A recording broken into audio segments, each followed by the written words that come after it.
நடிகர் தனுஷ் ஐஸ்வர்யா விவாகரத்து வழக்கில் நவம்பர் 27 சென்னை குடும்ப நல நீதிமன்றம் தீர்ப்பினை வழங்க இருக்கிறது.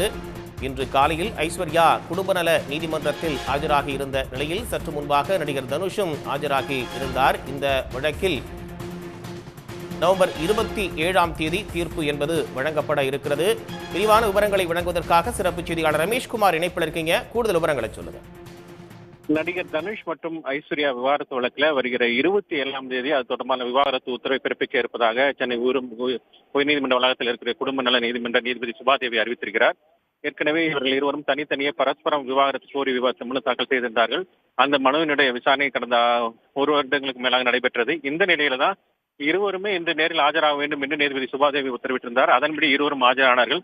தனி அறையில அந்த நீதிபதியினுடைய அறையில இருவரையும் தனித்தனியாக ப்ரூஃப் ஆஃப் எவிடன்ஸ் என்று சொல்லக்கூடிய அவருடைய சுய விவரங்களை நீதிபதி கேட்டு அதனோட பதிவு செய்து கொண்டார். மேலும் இந்த விவாகரத்தில் உறுதியாக இருக்கிறீர்களா என்ற அந்த தகவலையும் கேட்டறிந்தார். அதே போல அந்த திருமண உண்மையான அந்த திருமண சான்றிதழையும் சமர்ப்பித்தார்கள்.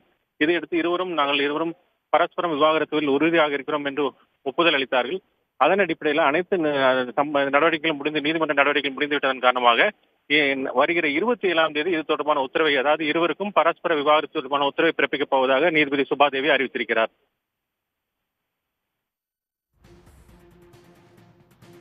நடிகர் தனுஷ் ஐஸ்வர்யா விவாகரத்து வழக்கில் நவம்பர் 27 குடும்ப நல நீதிமன்றம் தீர்ப்பினை வழங்க இருக்கிறது.